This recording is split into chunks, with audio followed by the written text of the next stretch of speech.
Want to change the link color in Elementor but are not sure where to start?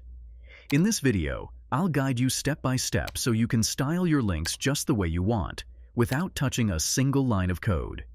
Start by opening your browser and logging into the WordPress admin panel of your website. From the left-hand menu, click on Pages, then select All Pages. Choose any page you want to work on. Let's say you pick the example page, and click on Edit with Elementor next to it. This will launch the Elementor editor.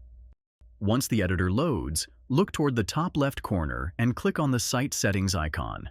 From the menu, select Typography. In the Typography section, scroll to find the Link option. Under this, go to Color, and you'll see the Gradient tool. Click on it and slide the gradient to pick any color you like.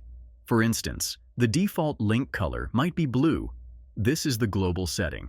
You can change it to red, green, or anything that matches your website's vibe. Once you've chosen your desired color, hit Save Changes.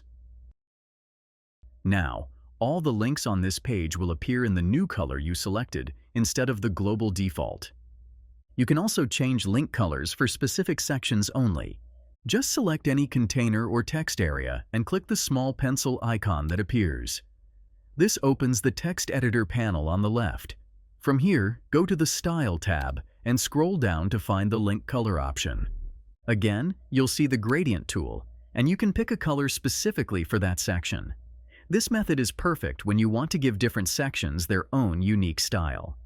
So what's the difference between the two methods? Changing the link color from Site Settings applies it across the entire page, while adjusting it from the Style tab allows you to customize links for individual sections. Once you're happy with the design, hit the Publish button in the top right corner to make your changes live. So, thinking of leveling up your web design game like this? I always use Elementor. It's super easy and powerful. Check it out with my affiliate link below and dive right in.